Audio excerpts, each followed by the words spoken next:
สบายดีครับสบายดีสบายดีเอามาเลือกเอาถังแล้วจอดรถไว้ยิบเอาถังแล้วก็เอามวยหรือเอาหวดแล้วแต่เอาแบบใดก็ได้ถังดำอ่ะถังหนึ่งเด็ถังดำ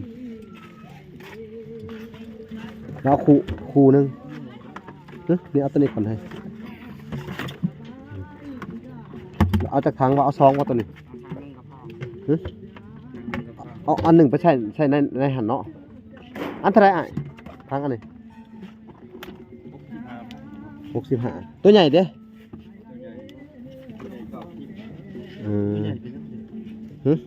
เอาตัวน้อยเนี่ยลงน้ำดิลงน้ำเอาอันน้อยอันหนึงแล้วอันใหญ่อันหนึงเอาพี่น้องเอ้ยเอาหน่อยอันหนึง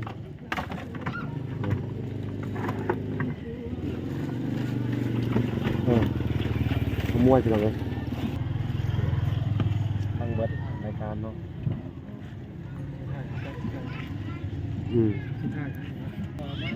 200,000เท่าไหร่นะค่ะ279,000เอาแต่200,000กับ70ก็พอละให้เขาไปโอเค200,000เอาไปจะไปกินมาเต็มมืออยู่นั่งรักขี้พุ่นบ่พรเนาะโอ้ใส่แหละเนาะบัดนี้50หมุนได้เนาะหมุนข้างได้บัดเนาะหมุนข้างเลยจะเอาตรงนี้มาทั้งที่โอ้โดยมันใกล้เดินโดยแล้วเฮาสิเฮ็ดเป็นสี่เหลี่ยมมณฑลพี่น้องเอ้ยเฮ็ดอันทางอันยังว่าหลังคาน้ำบาดาลเนาะศาลาพี่น้องเอ้ยแบบลุงโจยเลยแหละเฮ็ดแบบเดียวกับลุงโจยเนาะมันสิออกมาทรงใดพี่น้องเอ้ย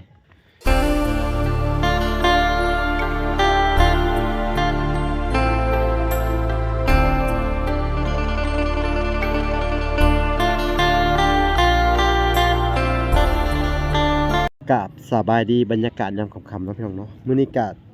จะพาอาเบยไปซื้อข้าวของพี่น้องเอ้ยเครื่องใช้เนาะอยู่ที่ตลาดพี่น้องเอ้ยไปเบิ่งกันเลยเนาะพี่น้องเนาะจะไปซื้อหวดและก็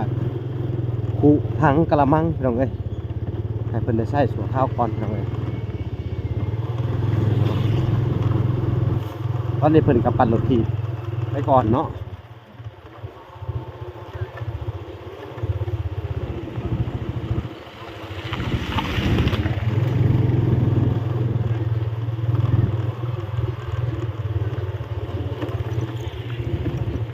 มีบรรยากาศยังค่ำๆอยู่เลย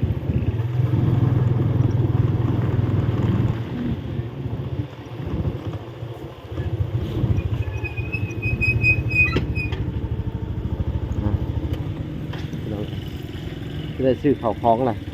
จะได้เบอร์สบายดีครับสบายดีเอามาเลือกเอาถังแล้วจอดรถไว้ยิบเอาถังแล้วก็เ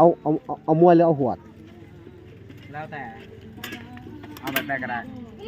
ถังดำอ่ะถังหนึ่งเด็ถังดำแล้ว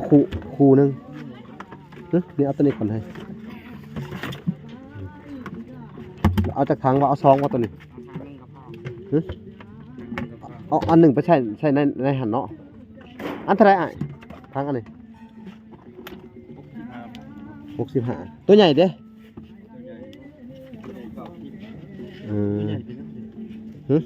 เอาตัวน้อยเนี่ยลงน้ำดิลงน้ำเอาอันน้อยอันหนึงแล้วอันใหญ่อันหนึงพี่น้องเอาหน่อยอันหนึง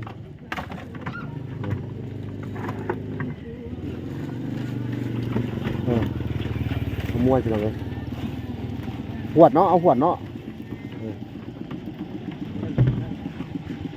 ชามมีบ่ชามใหญ่ฮะบุมีชาม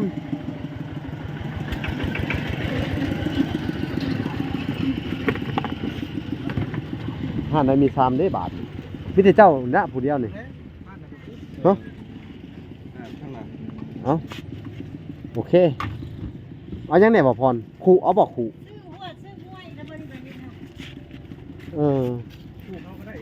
ฮะเอาครูหามหนึ่ง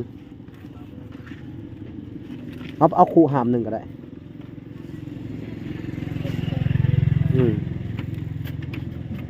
เอาพอได้ใช้เนาะ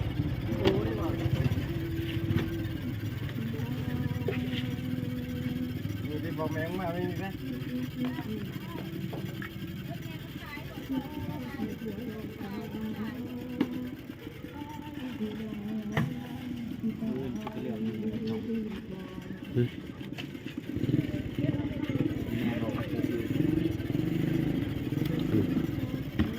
เขาใส่นั่นน่ะไล่เบิ่งดูหา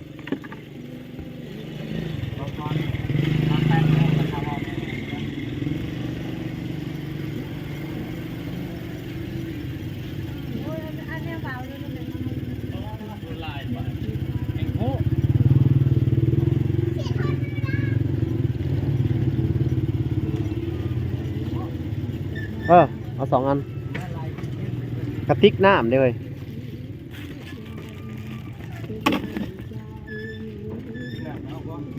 กระติกน้ำเอาสำเร็จ1ก็ได้บ่จะเป็นกับบ่เป็นได้หรอกเอาพอก่อนก็ได้เนาะเอ้าอยากได้แต่ซ้ำมันแล้วอย่างนี้พอยฮะ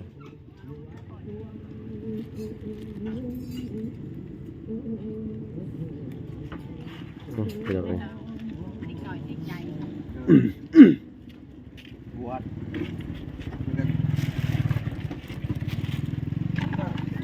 นะ โอ้ยหน่อยซองบ่ ทอง เขียนบินให้น้ำเด้อจนละเขียนบินนำ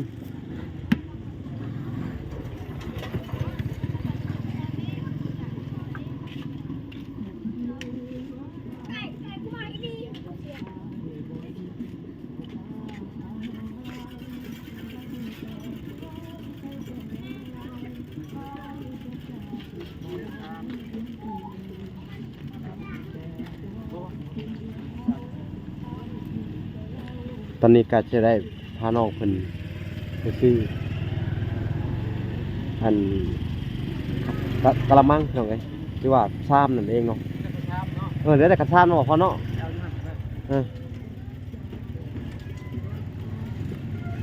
เขาของเครื่องใช้ไปทางไอ้บาทนี่จะได้ กระซื้อไปเลยอยู่หนึ่งแต่ว่าผมแม่คนนี้เนาะ โมเมนต์ของพวกนี้ ป่วยพวก อันนี้เขากลับไปใส่อันนี้ใส่ในอันน้ำบาดาลไว้เนาะก็ได้อาบ มียังไงเฮ้ยหันปูหาบหนึ่งเบอร์ยัง ทั้งไงนี่มันเท่าไหรนะ ข้างในเนี่ยแฟนหนึ่ง เอาคือว่า90ผัวจะว่าเมื่อกี้นี่เจ้าว่า90คือสิขึ้นไว้แท้ พวกคนแล้วบรรทุราคา อ๋อ ถ้าเขาอื่นเขามาแล้ว เอาพี่น้อง เบอ เอ้ ร์ ย 16บ่ เราได้เบอร์ผูก เบ ทา อง ร์16มาแต่4ที่5,000 อ๋อโอเค แล้วก็มีจอกบ่โอ้จอกอันจอกซอง บวชนั่นหนึ่ง โอ้ ซองอัน ทั้งเบิดเท่าไหร่ล่ะบัด ซอง นี่ จ เท่า อ จำนวนเงิน จอกกะ2,000เหมือนบ่หน่วยไปได้บ่ บ่เอาหวด บวช หัว5,000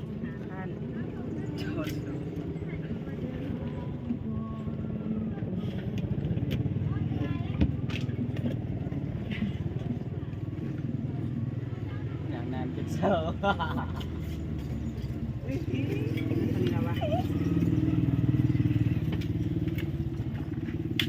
โอ้ยนี่ดิเจเรามีเงินแล้วเราไปหาเลาะตลาดนะเจเนี่ยบอกมูว่าเย่ล่ะไม่เนี่ยนั่นเลย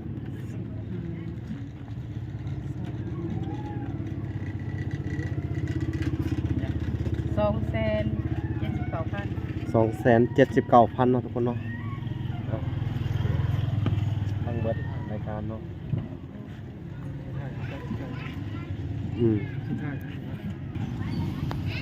อ๋อ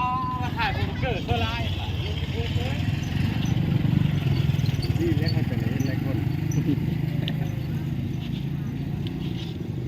ยังกระซ้ำเนาะเปล่า ก็ซ้ำเอาจากใบ ฮะตามบ่ขออนุญาตได้เป็นกลุ่มหลายพี่น้องเอ้ยเป็นปากเป็นคอเนี่ย200,000เท่าไหร่นะเดี๋ยวค่ะ 279,000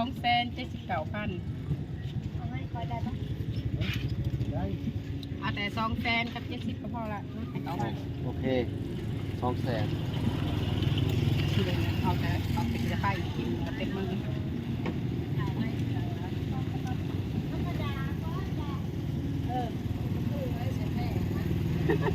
เอาบอยได้เอาไปกินจะไปอยู่ดิ มาจะไปไหนหนับมือ300,000เนาะ กระตุกนี่บ้ากระตุกยา บาง ง 30นี่ คน เราได้หักกระตุกหน่อย 300,000 นะเอาเงินมาเท่าไหร่แม่นะไว้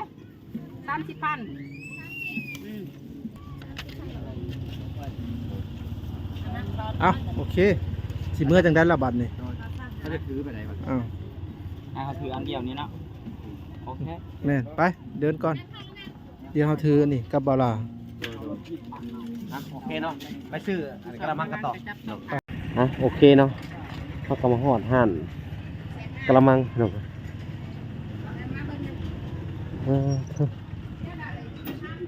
ชามพี่น้องเอ้ยมันคือสีแพงแต่ว่า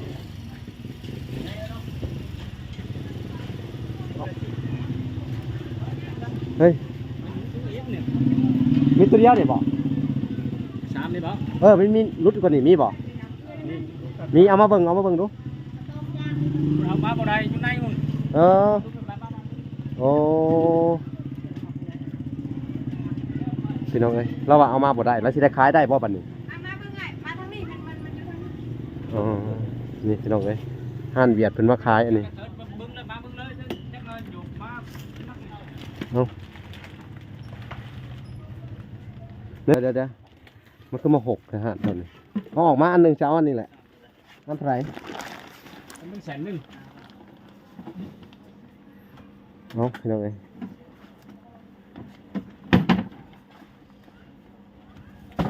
อันละ100,000บ่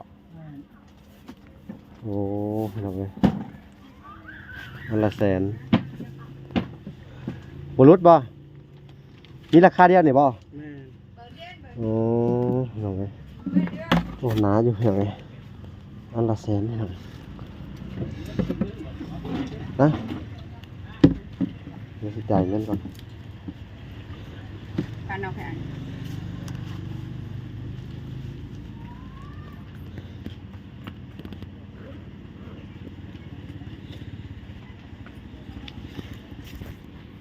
นะโอเคนะทุกคนก็จะมีกะละมังอีกอันหนึ่ง100,000เนาะเอามากะละมังโอ้เอาไปแล้วบ่ เอาปะ โอ้ เอาโอเคเอาได้เลยเนาะโอเคพี่น้องเอ้ยเดินทางกลับสถานที่ก่อนฮะอันละ100,000นี่พี่น้องเอ้ยมาเอาไปเลยแบบนี้พี่น้องเอ้ยโอเคนะทุกคนเนาะพอกันอยู่ที่บ้านอาเบยเลยพี่น้องเอ้ยโอเคเนาะทุกคนเนาะการในส่วนของเครื่องของกลับมาฮอดเฮือนเลยเนาะพอเนาะ ตะกี้พุ่นพี่น้อง เนาะ ว่าทางแด โอ้ งเนาะ โดยบรรยากาศยามค่ำๆพี่น้องเอ้ยมึงดูยามค่ำแถวนี้พี่น้องเอ้ยอากาศหลังจาก พี่น้อง แม่นขบคล้องไปเลยเนาะก็จะให้เพิ่นได้ใช้ซอยแล้วบัดนี้บ่ได้ให้ไปใช้แล้วเนาะให้อยู่ทั้งบ่พรอีกจัก2-3มื้อเพิ่นก็สิใช้ตะนางเป็นที่เหี่ยมห้อยเนาะวันนี้เฮ็ดประตูเป็นที่เหี่ยมห้อยแล้วก็เข้ามาก็ยากแน่แบบนี้เนาะอันนี้ก็เฮาเฮ็ดประตูแน่นหนาพี่น้องเอ้ยเนาะแล้วเป็นที่เหี่ยมห้อยว่าซั่นซะพี่น้องเอ้ยเราเบิ่งอีกคร่าวๆนี่เอาไว้น้ำอันหนึงไปไว้ในถังเพื่อเฮาจะได้อาบน้ำอีกจักหน่อยพี่น้องเอ้ยมื้อนี้ก็จะได้มาอยู่อาศัยพี่น้องเอ้ยมื้อนี้ก็สิให้เพิ่น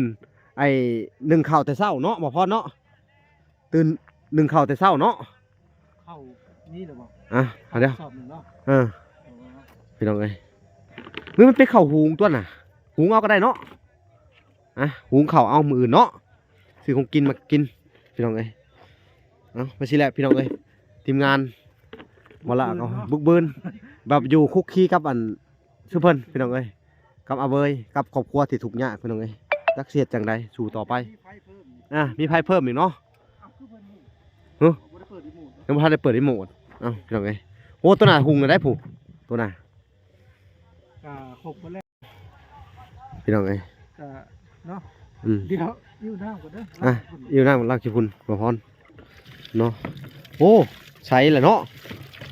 บัดนี้เฮาสิหมุนได้เนาะหมุนข้างได้บัดนี้เนาะ หมุนข้างเลย อ่ะ จะเอาตรงนี้มาทั้งที่ โอ้โดย เพราะว่ามันใกล้เดินเด้ โดยแล้วเฮาสิเฮ็ดเป็นสี่เหลี่ยมมณฑลพี่น้องเอ้ยเฮ็ดอันทางอันหยังว่าหลังคาน้ำบาดาลเนาะศาลาพี่น้องเอ้ย แบบลุงจุ้ยเลยแหละ เฮ็ดแบบเดียวกับลุงโจยเนาะมันสิออกมาทรงใดพี่น้องเอ้ยก็คือสิคิดภาพออกเนาะแบบเดียวกับลุงโจยพี่น้องเอ้ยเนาะโอ้คักเนาะผู้นี้อันสูงบ่มักสูงกว่าสิล่ะเนาะผู้นี้มันจะวิทย์ทาง วิทย์ถังผู้นี้แล้วสูบใส่ถังเลยอาบเลยเนาะโอ้พี่น้องเอ้ยดีวันนี้มื้ออื่นนี่ใช้เพิ่นซักผ้าซักแพรมันยังมีครบเบิดเลยได้บาดนี่พี่น้องเอ้ยเนาะบ่ต้องไปอาบน้ำขึ้นไผแล้วบาดนี่ขอบคุณเนาะทางแม่จันน้อยพี่น้องเอ้ยที่ได้เจาะน้ำบาดาลให้เพิ่นเนาะขอบมกขอบใจเลยขอบคุณทางแม่จันน้อยพี่น้องเอ้ยเพิ่นก็ว่าเต็มที่แล้วเพิ่นว่าช่วยเหลือน้องอาเบยเพิ่นว่าเพิ่นก็บ่ค่อยมีพี่น้องเอ้ยเหมือนเพิ่นหังเพิ่นมีอิหยังดอกเพิ่นก็อัน